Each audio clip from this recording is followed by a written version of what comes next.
L'amour qui pouvait me presser de partir, c'était la belle Elena. Pourquoi me cherches-tu? N'as-tu pas compris que c'est la haine que je te porte qui m'a fait te quitter ainsi? Plaisanter, n'est-ce pas? Tenez, elle aussi a fait partie du complot.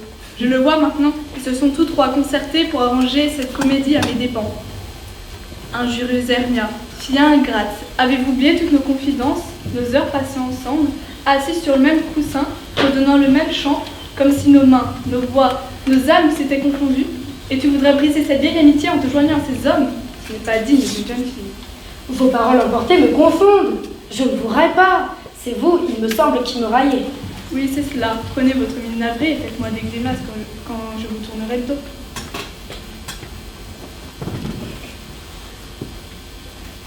N'avez-vous pas par moquerie entraîné votre amoureux Lysandre à vanter mes yeux et mon visage et engagé votre autre amoureux Démétrius à m'appeler déesse, nymphe et divine? Je ne comprends pas ce que vous voulez dire. Oui, c'est cela. Arrêtez, gentille Elena, écoutez mes excuses. Mon amour, mon cœur m'appelle. Ah, parfait. C'est de la régner ainsi. Les prières ne l'y décident pas. Je puis employer la force. Ta force n'obtiendra pas plus que ses prières. Tes menaces sont aussi impuissantes que ses faibles supplicatifs. Elena, je t'aime, ton mari, je t'aime. Je dis, moi, que je t'aime plus qu'il ne peut t'aimer. Si tu prétends cela, viens à l'écart et prouve-le. Sur le champ? Allez. Lysandre, à quoi tend tout ceci? Arrière, vous sorcière. Non, monsieur, affectez de vous emporter. Faites mine de me suivre, mais ne venez pas. Va te faire pendre, chatte insupportable. Ô disposition, vile créature. Je vais te secouer de moi comme un serpent. Que signifie ce langage si grossier? Arrière, pauvre tartare. Arrière, arrière. Ô disposition, loin de moi. Je ne comprends pas ce que vous voulez dire. Oui, c'est cela. Et vous aussi. Démétrius, je tiens parole. Non, monsieur, je voudrais avoir votre billet. Car je le vois bien, un faible et nombreux. Et quoi? Dois-je la frapper? La blesser? La tuer? J'ai beau la haïr, je ne veux pas lui faire de mal. Hélas, quel mal plus grand pouvez-vous de me faire que de me haïr? Me haïr? Pourquoi? Qu'est-il donc arrivé, mon amour? Ne suis-je pas Hermia? N'êtes-vous pas Lysandre? Je suis pourtant aussi belle que tout à l'heure. Cette nuit encore, vous m'aimiez. Cette même nuit, vous m'avez quittée. Quittée? Sérieusement? Oui, avec le désir de ne plus jamais te revoir. Ainsi n'est plus de doute, d'incertitude, d'espoir. Sois certaine, rien de plus vrai. Je ne t'aime pas, Hermia. J'aime Elena. Hélas. C'est vous qui êtes venu et avez volé le cœur de mon amant. Bonne Hermia, ne soyez pas si cruelle avec moi. Je vous ai toujours aimé. Mon seul tort est, par amour pour Démétrius, lui avoir révélé votre fuite dans ce bois. Il vous a suivi et je l'ai suivi par amour.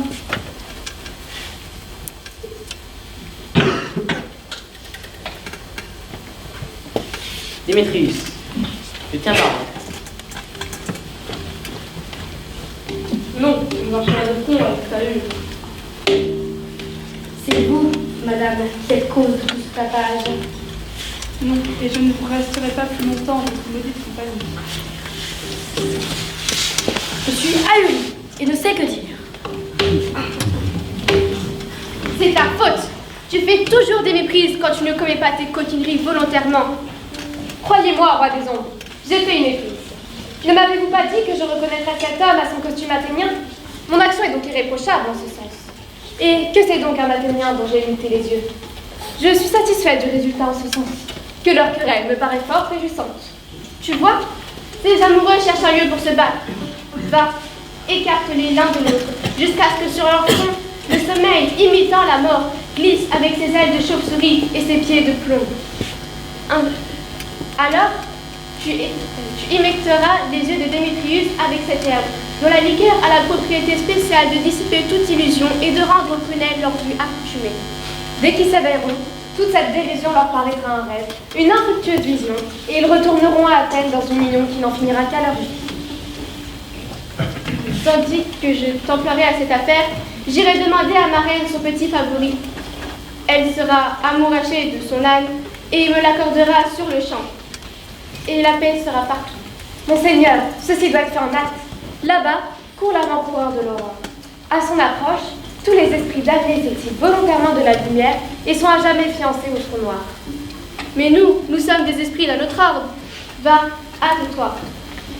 Et je vais de ce pas reprendre mon apparence de lutin, me fondre dans la nuit. Je pourrais mieux me jouer d'eux.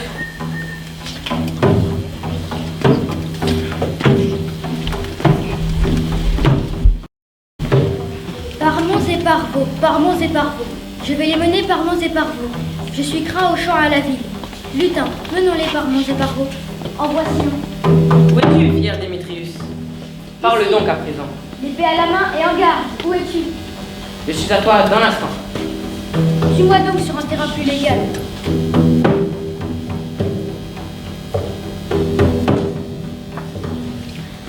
Isande, pas encore. Ah, fuyard, ah lâche, tu t'es donc sauvé? Dans quelques buissons. Où caches-tu ta tête? Ah lâche, tu jettes tes défis aux étoiles. Tu dis au puissant que tu veux te battre et tu ne viens pas. Viens, poltron, viens m'arrousser. Je vais te fouetter avec une perche. Il se déshonore celui qui tire l'épée contre toi. Rida, es-tu là? Suis ma voix, nous verrons ailleurs si tu es un homme. Il va toujours devant moi, et toujours il me défie. Quand j'arrive, où il est là, il est déjà parti. Et me voilà engagé dans un chemin noir et malaisé, à défaut de ne pas y trouver Démétrius. Je me reposerai ici et attendrai la clarté secourable du jour.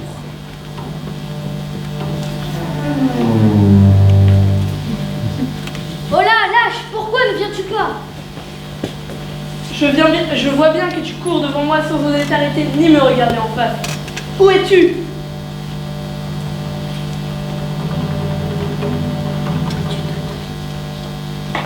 Tu te moques de moi? Si jamais je revois ta face à la lumière du jour, tu me le payeras cher. Maintenant, va à ton chemin. La fatigue me force à mesurer de ma longueur sous les glaces. Ô nuit accablante, ô longue et fastidieuse nuit. Abrège tes heures que je puisse, à la lumière du jour, retourner à Athènes. Et toi, sommeil, qui parfois ferme les yeux de douleur, viens m'enlever un moment à moi-même. Rien que 3? Allons encore une. 4 feront 2 couples. En voici une qui vient maussade et triste. Cupidon est un mauvais garnement de rendre si folle de pauvres femmes. Jamais si fatiguée, jamais si malheureuse, trempée par la rosée et déchirée par les ronces. Je ne puis aller plus loin. Mes jambes ne peuvent plus marcher au pas de mes désirs. Je me reposerai ici, au pas du jour. Que le ciel protège l'Isande s'ils veulent se battre. Sur le terrain, dormez profondément. Je vais appliquer sur vos yeux doux à mon arrêt. Quand tu t'éveilleras, tu prendras un vrai plaisir à voir ta première avance. Et tout sera bien.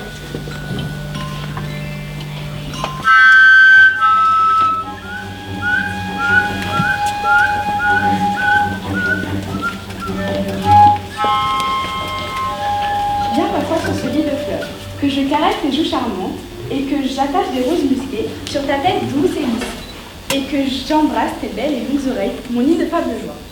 Où est Fleur des Pois? Le voici. Gratte-moi la tête, Fleur des Pois. Où est Toldarani? Le voici. Toldarani, prenez vos armes et tuez-moi cette horrible abeille aux cuisses rouges au haut de ses charmes. Puis, apportez-moi ce sac à miel. Ne vous décronchez pas trop dans la soupe. Surtout, merci. Où est Grande Moutarde? Le voici. Serre-moi la main. Surtout, pas de cérémonie. Que m'ordonnez-vous? Rien, si ce n'est des fleurs des pois à me gratter la tête. Il faut que j'aille chez le barbier, car il m'établit que je suis merveilleusement poilu autour du visage.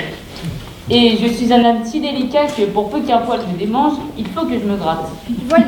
Veux-tu entendre de la musique, mon doux amour? J'ai l'oreille passablement bonne en musique. Que nous donnent la fée et les pincettes? Messieurs, entonnez un air qui plaise à mon bel ami.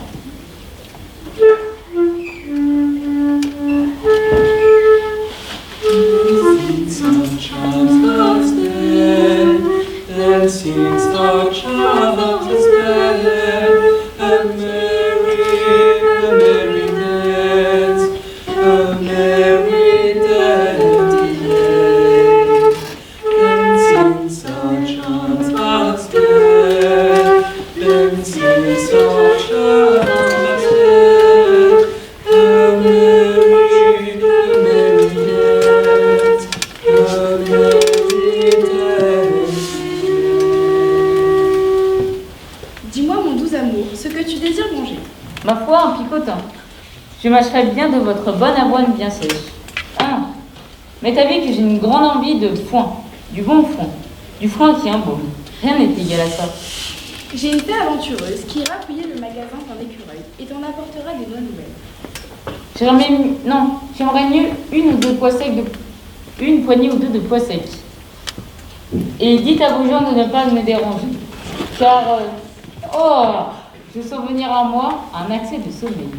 Dors et je vais t'enlacer dans mes bras. Partez, fée, et explorez tous les chemins.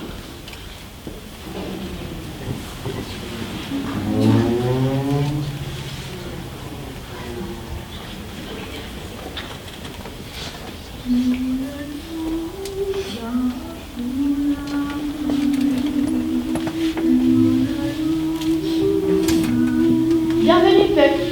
Vois-tu ce charmant spectacle? Je commence à prendre pitié sa folie.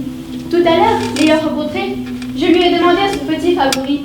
Elle est amourachée de son âne, alors me l'a accordé sur le champ. Et maintenant que j'ai la fleur, je vais réparer l'odieuse erreur de ses yeux. En s'éveillant avec les autres, il ne se rappellera des actions de cette nuit que comme les tribulations d'un mauvais rêve. Mais d'abord, je vais délivrer la reine des fées.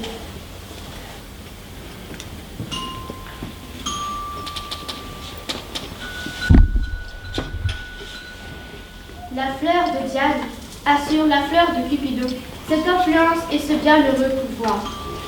Allons, Titania, éveillez-vous, ma douce reine. Oh, mon Oberon, quelle vision j'ai eue! Il m'a semblé que j'étais amoureuse d'un âne. Voilà votre amant, parfait. Comment ces choses sont-elles arrivées? Oh, comme son visage me répugne maintenant. Calmez-vous, Titania. Puck, enlève cette tête de ce rustre athénien. La musique, une musique à enchanter le sommeil. Quand tu t'éveilleras, vois avec tes yeux d'indécis. Allons, Titania, éveillez votre musique pour charmer les sens de ces cinquièmes. Toi et moi, maintenant, sommes de nouveaux amis. Demain, à minuit, nous exécuterons solennellement des danses triomphales dans la maison du duc Thésée. Et nous y appellerons la plus belle postérité.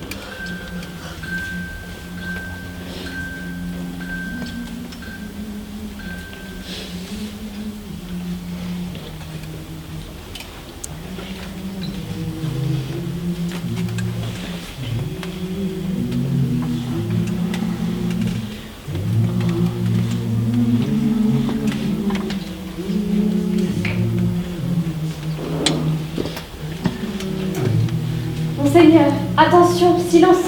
J'entends la loi matinale. Allons, Titania, courons après l'ombre de la nuit. Nous pourrons faire le tour du globe plus vite que la lune errante. Allons, monseigneur. Dans notre vol, vous me direz comment j'ai pu me retrouver ici, endormi, cette nuit, avec ces mortels sur le sol.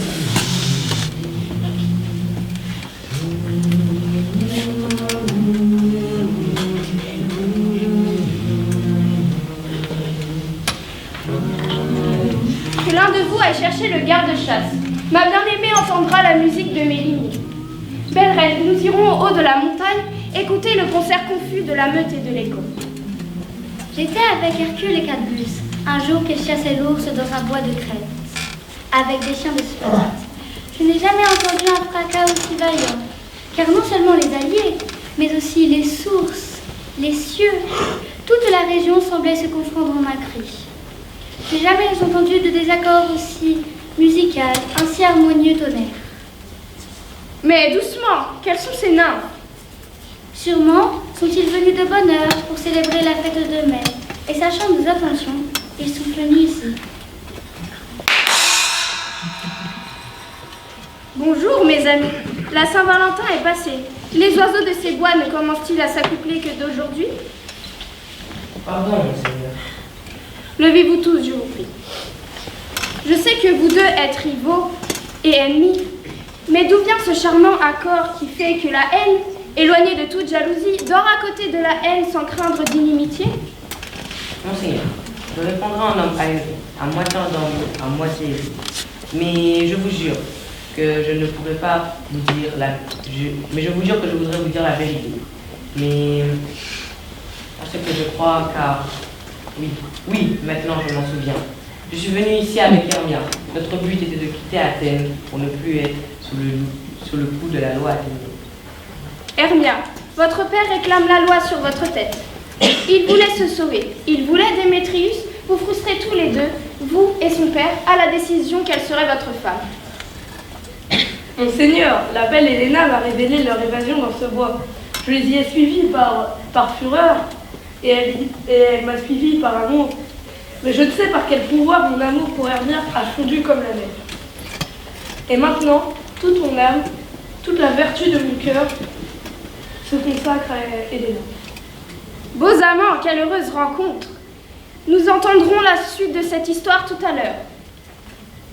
J'imposerai ma loi à Égée et je décide que, dans le temps, en même temps que nous, ces deux couples soient unis pour l'éternité. Tiens, monseigneur. En route tous pour Athènes, 3 maris, 3 femmes. Nous aurons une fête solennelle. Venez, Hippolyta.